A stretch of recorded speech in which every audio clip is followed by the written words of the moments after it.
Vamos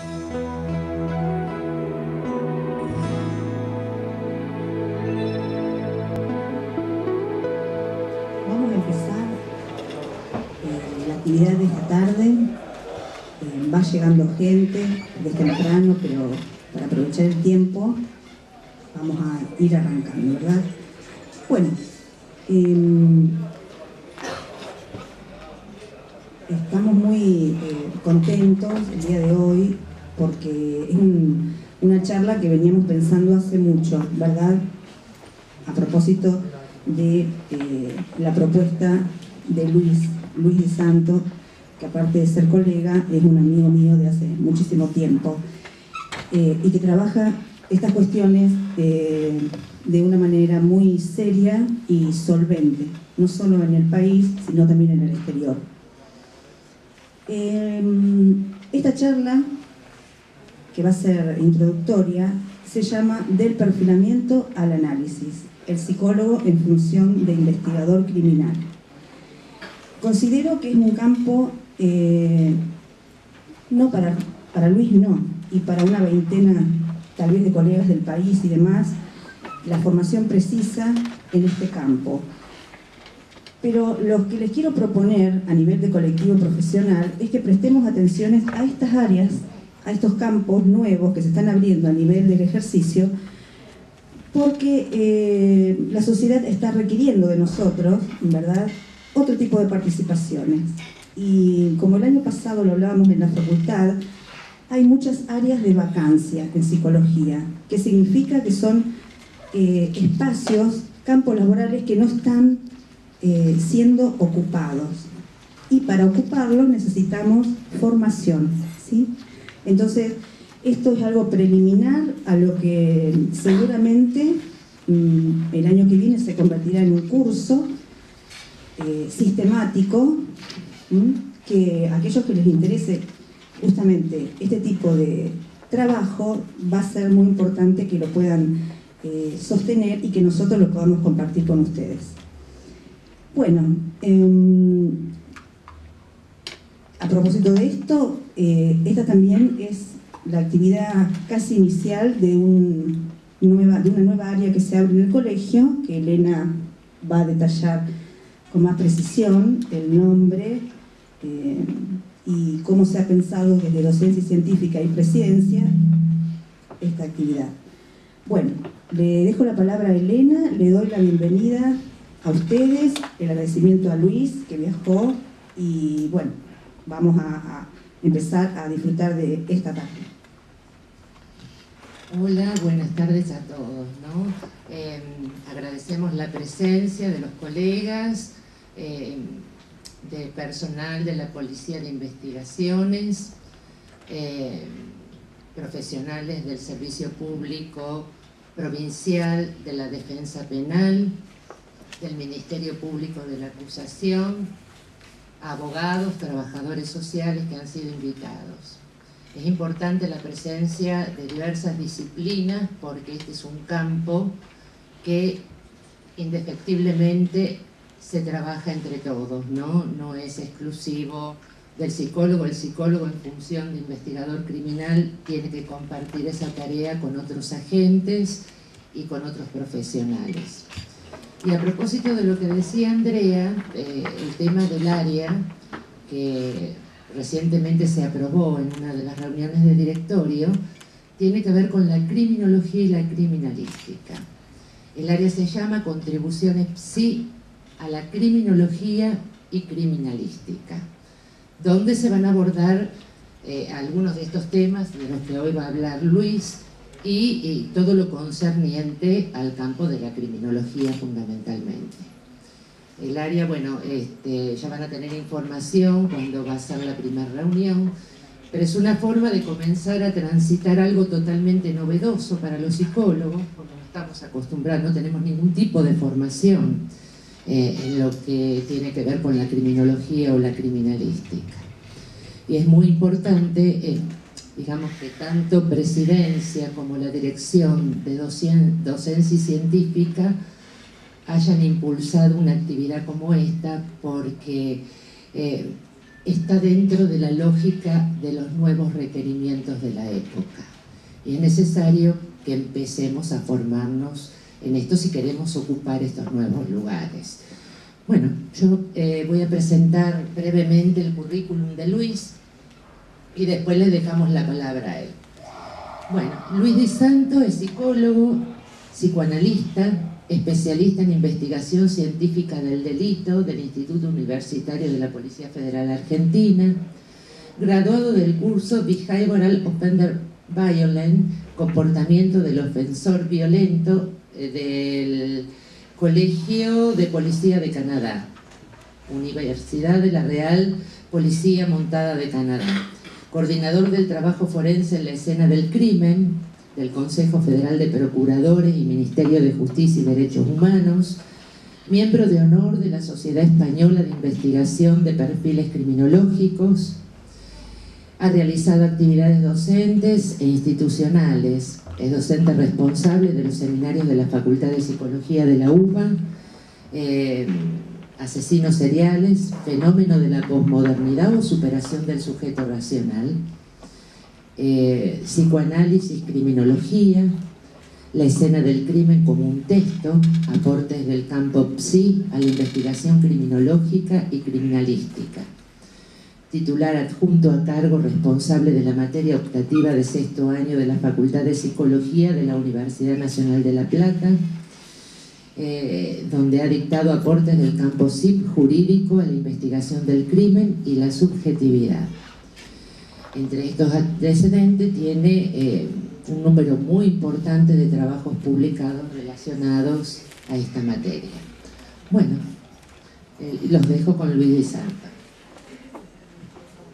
Bueno, ¿qué tal? ¿Cómo están? Buenas tardes.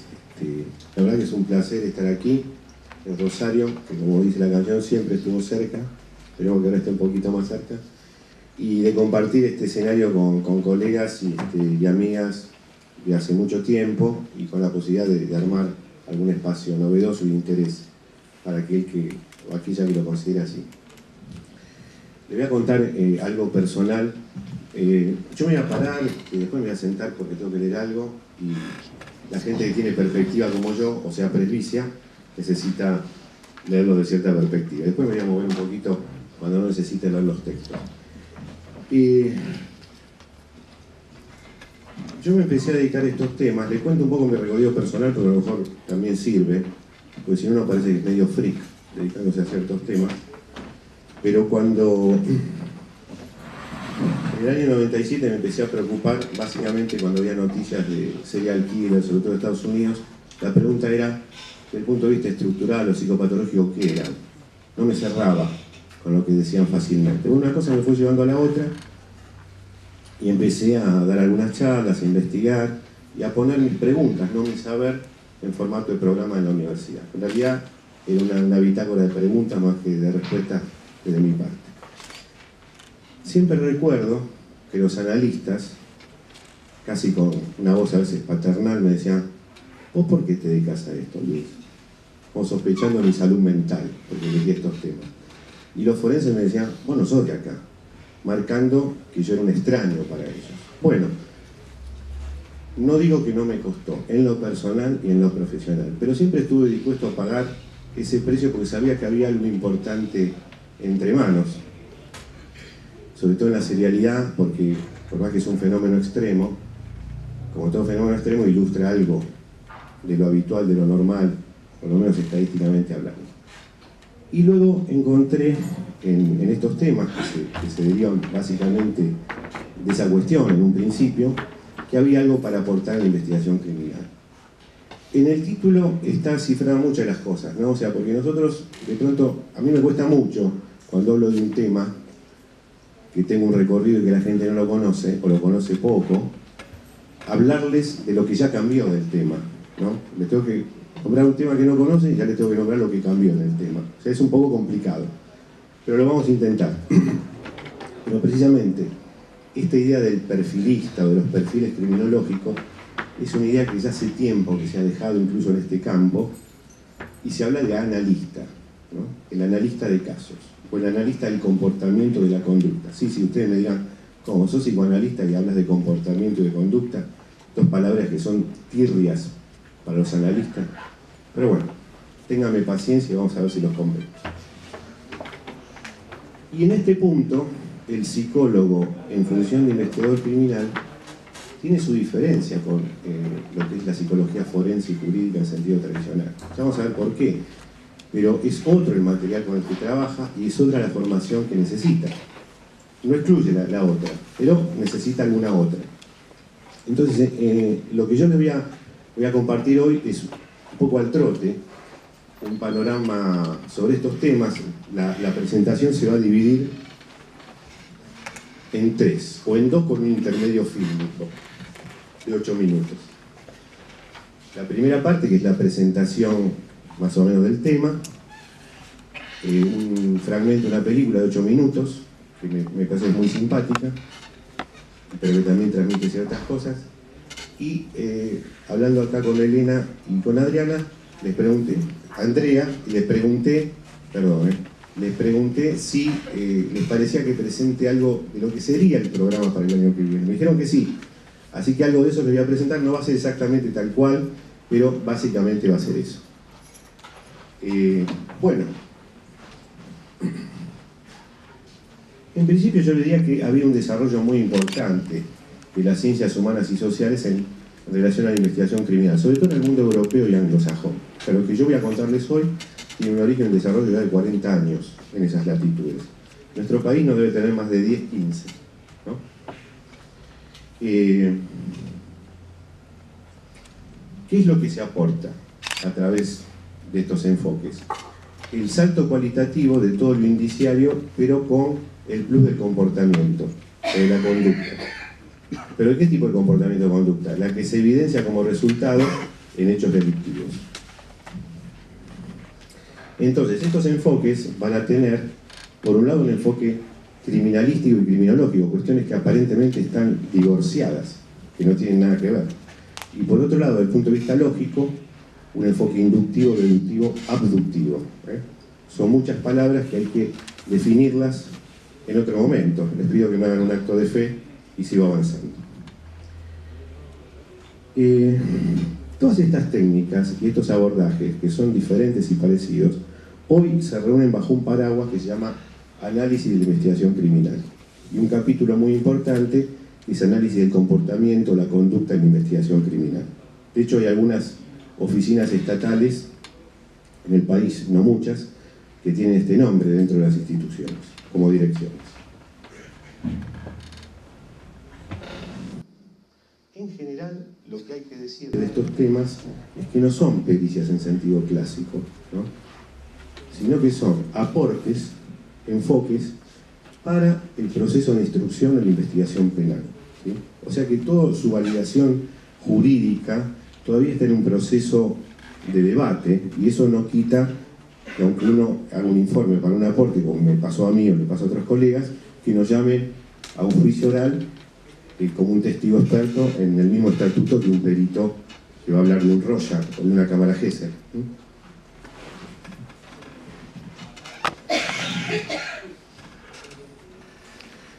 Una cuestión que también es complicada a veces por nuestra formación, sobre todo en estas latitudes, que para reducir el sesgo de lo subjetivo, en el peor sentido de la palabra, no en el sentido del sujeto, muchas veces se utilizan para volcar la información y enviarla guías o protocolos, o sea, donde está muy pautada la información. ¿Qué pasa con las guías y protocolos? Por lo menos por la formación que uno tiene, vemos que hay una tensión siempre entre lo que es la generalidad, la casuística y el caso singular. Esa tensión a veces es mínima, pero existe. Es bueno respetarla y no anularla, pero no quiere decir que no nos podamos servir de estas referencias, que básicamente tienen que ver con lo que llaman buenas prácticas, probadas en otros lugares, ¿no? Pero que habría que revisar en nuestras latitudes. ¿De qué se trataría todo esto? En resumen, son procedimientos analíticos, nada más y nada menos, ¿no? Que permiten entender el comportamiento desplegado en la dinámica de un hecho X. También para obtener información para desarrollar hipótesis y estrategias, y también muchas veces, cuando no es posible nada de esto, en relación al autor o a la víctima, reordenar la lógica del plexo indiciario, o sea, volver a leer toda la investigación y darle una lógica que quizás perdió, ¿no? Donde yo trabajo, en el Ministerio de Justicia y Derechos Humanos, la tarea que nosotros tenemos no es operativa de investigar casos, es una tarea de capacitación y docencia. Entonces, los casos que nos llegan son casos a solicitud y muchas veces muy fundamentados para que los aceptemos, son casos no resueltos o fríos de hace mucho tiempo. Y a veces lo que uno ve, sobre todo en algún caso que he participado, donde no hay cuerpo ni escena del crimen, una desaparición, caso incluso jurídicamente muy complejo, que lo que uno puede aportar es eso, reordenar o resignificar la lógica de la investigación. Ahora vamos a ver de qué manera.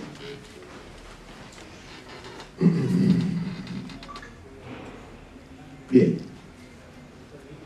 En las cuestiones que en los últimos tiempos también nosotros hemos de alguna manera participado, digo nosotros porque no solamente quien les habla, sino algunos de los colegas que trabajamos en esto, es ayuda en la confección de guía de búsqueda de personas, que salió por el Ministerio, por la Procuración de Trata de Personas del Ministerio Público Nacional, o un trabajo que se está haciendo en este momento, que es crear una guía para ofensores desconocidos de delitos sexuales online sobre menores, ¿no? Que no hay en ese campo prácticamente nada de esto. Son cuestiones de campos nuevos que la lógica de este trabajo va tomando. Y ya les digo, asocio algo con esto que dije recién, que hay tres cuestiones que son fundamentales, en general para todo tipo de investigación, y en esta también, que es el trabajo inter, multi y mejor transdisciplinario, el interinstitucional y el trabajo en equipo. Ninguna de las tres cuestiones está en el ADN argentino, lamentablemente. Y hay que remarla mucho para que se dé y para que dure en el tiempo. Pero estas tres cuestiones son fundamentales. Si no, cualquier ley, técnica, metodología, tecnología puede caer en saco roto si esto no se trabaja.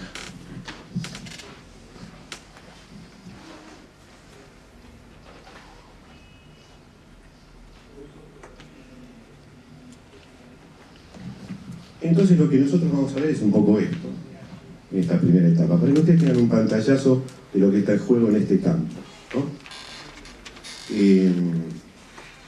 Cuando yo doy estas charlas al público habitual, que son los fiscales y el Ministerio Público Fiscales de la provincia, la semana pasada estuve jueves y viernes acá en Rosario, en los tribunales donde está gente del Ministerio Público de gran parte de la provincia de Santa Fe, organizado por el Ministerio Público de la provincia.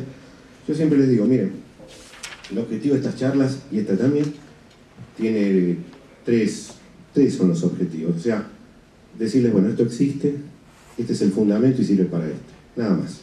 Con eso me conformo, que haya una idea de lo que está en juego en estos temas, ¿no? Bueno, yo les decía esto del comportamiento o conducta. Uno, como analista, siempre se ha peleado con esto del conductismo, el cognitivismo, pero resulta que, buscando la etimología de la palabra conducta, ¿no?, me encontré con una sorpresa, que su etimología en latín quiere decir conducida o guiada. O sea que desde su misma definición remite a otra cosa. ¿Qué otra cosa? No lo sabemos. Es una X a un enigma a descifrar, a otro lugar.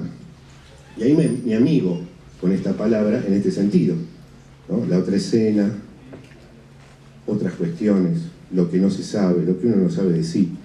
Y básicamente acá lo que nosotros tenemos a nivel operativo son dos niveles de la conducta, lo que se da a ver y lo que fundamenta eso que se da a ver. El error es confundir lo que se da a ver con su fundamento, ¿no? Muchas veces encontramos casos, bueno, les traje el ejemplo, donde alguien tiene una conducta que es evaluable como un sujeto que para el código es un sujeto responsable de sus actos. Pero resulta que esos actos guiados con aparente razonabilidad, si uno los analiza un poquito más, descubre que lo fundamenta otra cuestión que quizás lo saca de esa categoría de responsabilidad jurídica y nos lleva para otro lugar.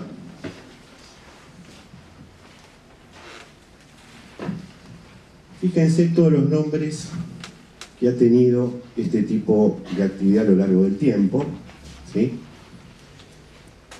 Muchos de esos nombres son ambiguos o son confusos, ¿no?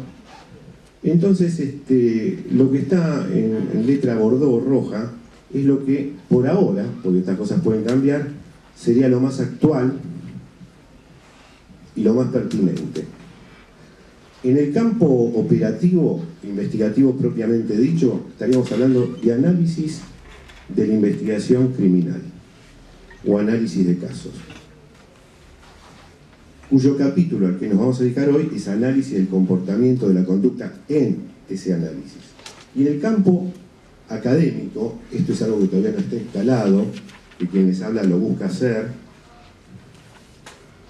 que no es una palabra que inventé yo, sino que viene de otro lugar, de David Cantor de Inglaterra, psicología de la investigación criminal. ¿Por qué? Porque es una disciplina para el periodo de instrucción de la investigación.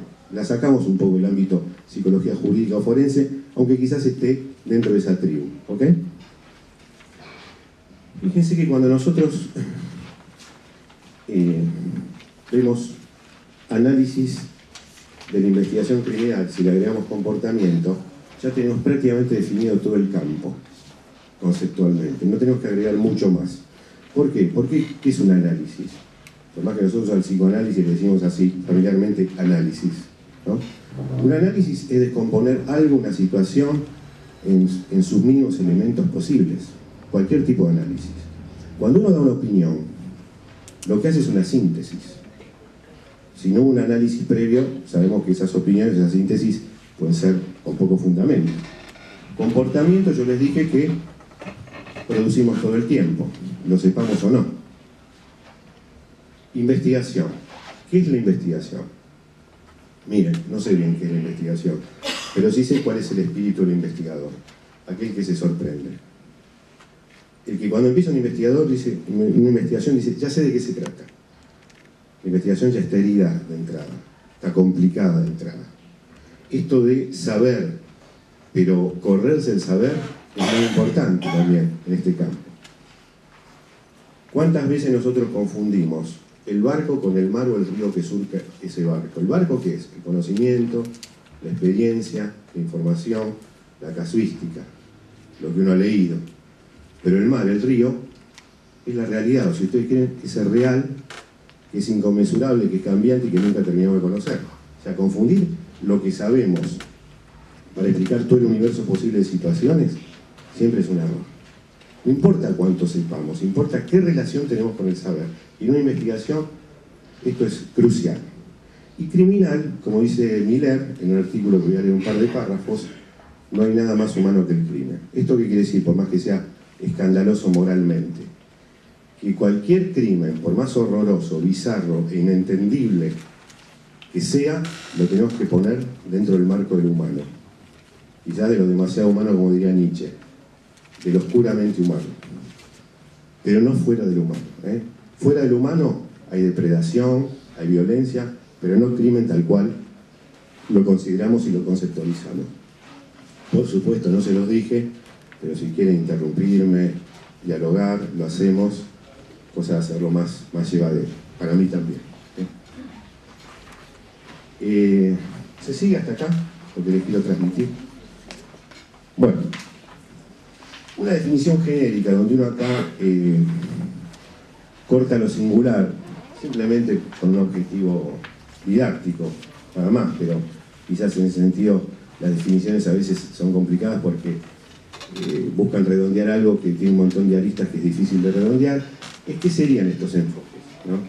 Son técnicas para la investigación para situar aspectos psicosociales, fíjense que no dije psicopatológicos, de uno o varios autores desconocidos y su posible motivación. ¿A través de qué? ¿De lo que se nos ocurre? ¿De nuestra asociación libre? No.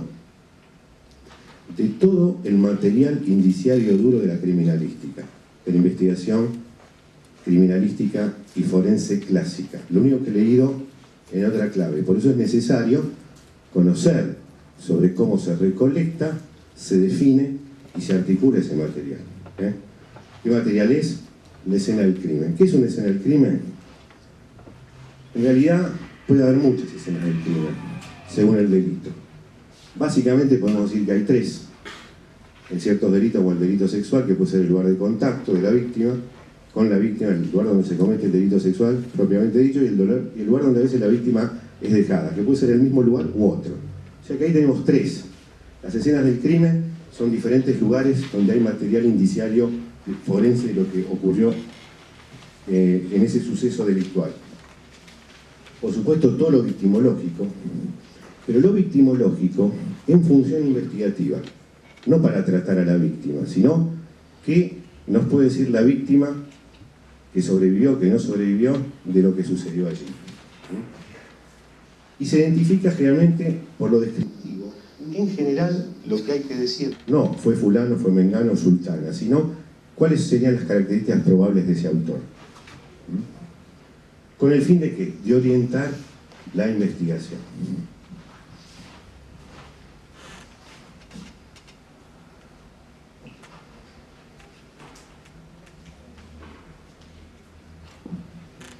Para que ustedes tengan una idea, más allá de la novedad o semi-novedad que puede haber en este campo, hay trabajos que se han hecho a nivel estatal para pensar la pertinencia de estos temas en la agenda pública, ¿no?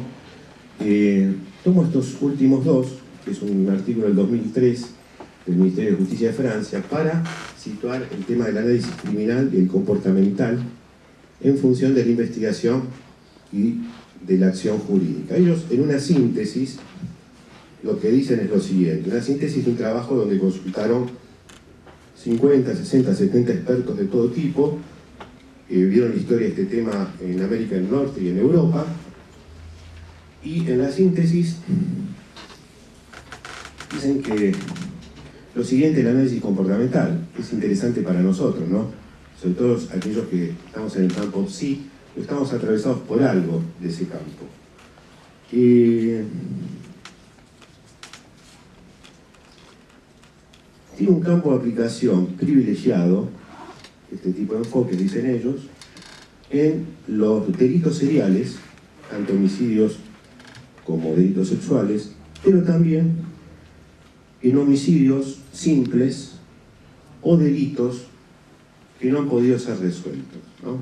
Uno diría, en un punto, que tienen aplicación en todos aquellos casos que son complejos o que parece que se resuelven de la manera tradicional, pero por algo se han empezado a complejizar, ¿no? Y en el punto de las proposiciones sobre este tema, una de las cuestiones más importantes que ellos ponen es que es una técnica valiosa para auxiliar la investigación tradicional, pero el análisis requiere de profundos conocimientos psicocriminológicos, ¿no? O sea que aquellos que estamos en el campo psi, si bien este es un campo que no está cercado mundialmente por los psicólogos, ¿no? Hay muchos analistas que no lo son a nivel mundial, es un campo que llama a nuestra experticia, a nuestra profesión, pero hay que darle una vuelta de tuerca, no alcanza con el título, ¿no? Solamente con haberse recibido. Y en el informe del 2009 de la Comisión Canadiense de Derechos Humanos, lo que ellos plantean en un esquema muy parecido a este, en las conclusiones, es qué efectividad tiene esto en el contexto de la seguridad nacional, o sea, le hace terrorismo, ¿no? O sea que, como vemos, los campos de aplicación son... ¿Por qué? Porque el comportamiento es en todas partes, en todo momento, ¿no? No es cuestión de ir como el gran hermano de Orwell a ver cómo te comportas, pero sí tomar en cuenta ciertas variables que pueden en diferentes escenarios servir. Yo en lo que he trabajado, en lo que me ha tocado trabajar, es en homicidios, en delitos sexuales seguidos de homicidio, en desapariciones. Otros trabajan en otro tipo de delitos, que tienen otro tipo de abordaje y configuración, como los delitos que se llaman en tiempo real, cuando hay un secuestro extorsivo o hay toma de rehenes. Son escenarios diferentes y formas de trabajar diferentes desde esta perspectiva.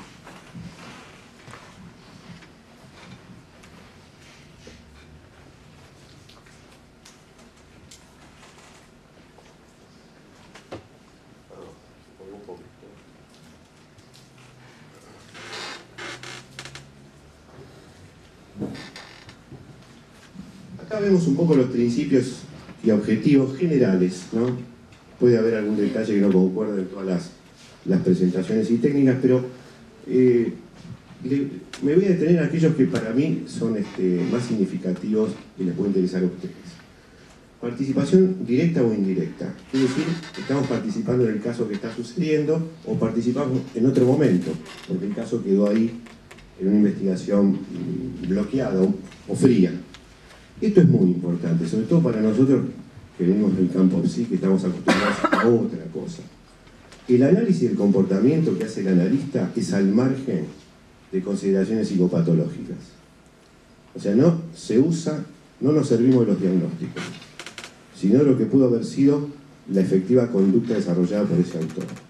No, el diagnóstico no es una brújula, no lo buscamos. Después se verá. Interesa otra cosa. ¿Por qué?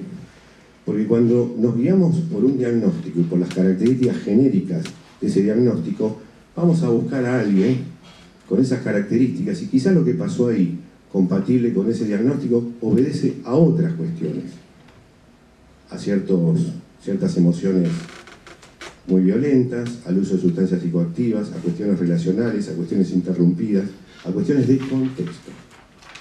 Porque no solamente somos nosotros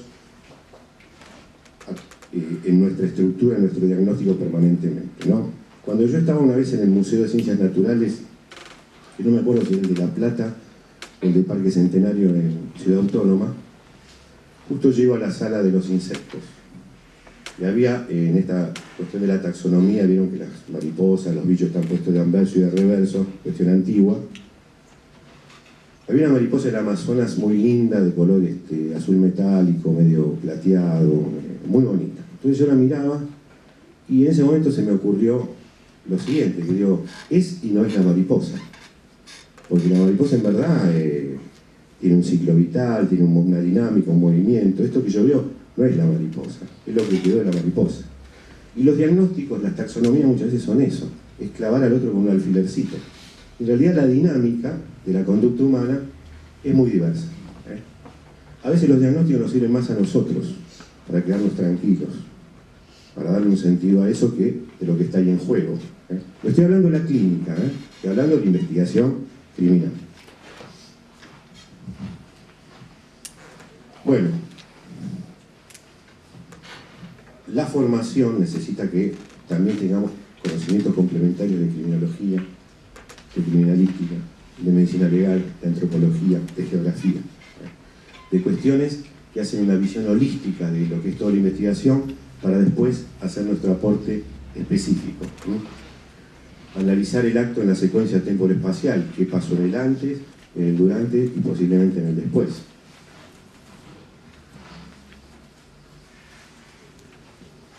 Brindar información posible sobre las características tanto de autores como víctimas. ¿Por qué? Porque a veces del autor no tenemos nada y solamente tenemos a la víctima, entonces vía la víctima a veces nos sirve llegar a algo de lo que pudo haber sucedido ahí con ese autor o esos autores.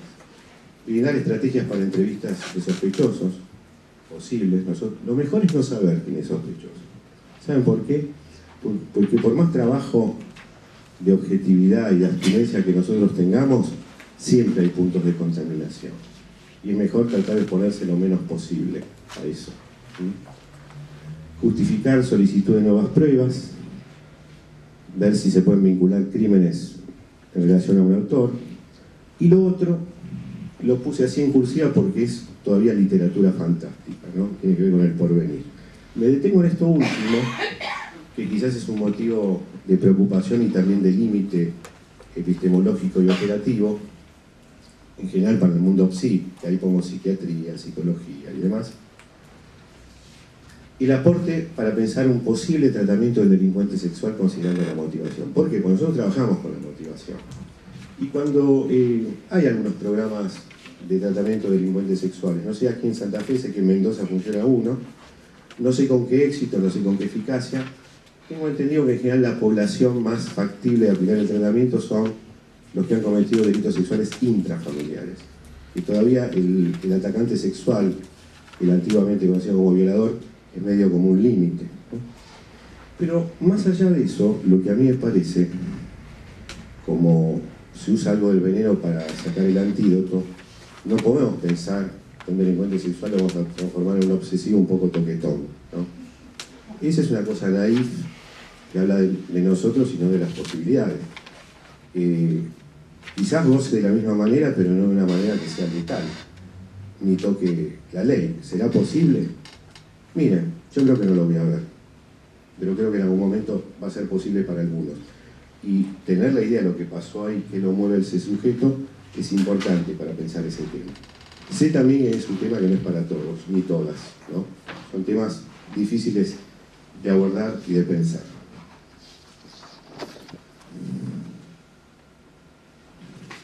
Bueno, dicho esto muy rápidamente, vamos al tipo de situaciones y de casos que habitualmente son adecuados para trabajar con estos enfoques y estas metodologías. O sea, si alguien de acá se forma en esto y entra a la policía o al Ministerio Público Fiscal y lo llaman para todo servicio, lo primero que tiene que decir, no, esto no es para toda situación, es para determinada situación. Es como la admisión, ¿no? Esto hay que hacerlo para saber si va para acá o para allá, ¿no? Muchas veces las instituciones, incluso ahora, sin hablar de estos temas, le piden al psicólogo forense lo imposible, prácticamente que le dé la sentencia. Y es difícil a veces abstenerse de eso, ¿no? Porque también es un lugar fascinante que uno tenga tanto poder, aunque uno diga, no sé de qué se trata. Pero digo, ojo con esto. Entonces, esto cada vez se va extendiendo más, va tomando más situaciones, pero con una lógica. Toma de rehenes y secuestros extorsivos son los crímenes en tiempo real. Mis amigos que tienen un equipo en Provincia de Buenos Aires, que depende de la policía, trabajan en esta modalidad. Es una modalidad también para determinada edad de la vida, porque te pueden llamar a cualquier hora para que viajes a cualquier lugar. No es algo que se pueda sostener mucho tiempo, ese tipo de modalidad de trabajo. ¿Se siente recuerdo? Qué lindo que estés acá. Delitos contra la integridad sexual. De esto hay mucho. En este sentido, no tenemos nada que envidiarle a cualquier latitud planetaria. Conducta incendiaria, homicidios en serie sexuales o sexualizados. O sea, acá, ¿qué tenemos nosotros? Por lo menos en estos tres. Delitos de goce. No son la motivación del lucro, ¿no? La cosa tradicional de las motivaciones criminales. Estamos hablando de otra cuestión, ¿no? Para las cuales, hay que decirlo, las ciencias jurídicas o el derecho no está armado para esto. Está armado para sancionar el goce, pero no para gestionarlo, no para administrarlo. Por eso, en muchos casos, los delincuentes sexuales tienen un montón de medidas post-pena, porque la pena privativa de la libertad no hinca el diente en ese tipo de autores, ¿no? Si leen otra vez el texto de Freud sobre los delincuentes por sentimiento de culpa, léanlo otra vez y van a ver una frase que es realmente siniestra, que por eso uno la reprime y la pasa de largo, cuando habla de los pálidos delincuentes o los delincuentes por sentimiento de culpa, o sea, neuróticos. Freud dice lo siguiente, dice, los delincuentes por sentimiento de culpa, aquellos para los cuales están hechas las leyes penales. O sea, que para nosotros las leyes penales no sirven más que sacarlo de circulación y traer la tranquilidad social. O sea que es un tema que también toca aristas de cuestiones que hay que pensar realmente de una manera muy profunda y entre todos, ¿no? ¿Qué quiere decir homicidios sexualizados o sexuales? Cuando puede haber actividad sexual, sería homicidio, o el homicidio y luego actividad sexual, depende de los sujetos, de los autores, pero sexualizado es cuando no hay actividad sexual, no hay nada de lo genital, pero hay algo de las lesiones, la posición del cuerpo, alguna escenificación, que para el autor vale como sexual, ¿okay? Tiene como una representación de lo sexual. Desapariciones.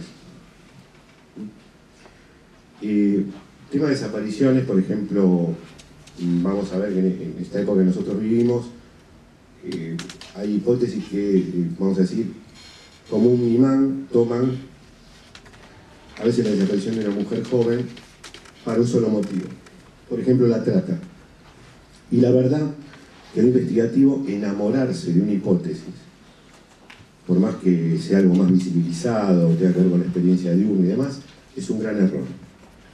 ¿Vieron lo que pasa con enamorarse? ¿No? Uno exalta las virtudes del objeto amado y minimiza los defectos. Bueno, acá pasa lo mismo. Nos tenemos que abstener un poquito de esta cuestión para poder investigar mejor.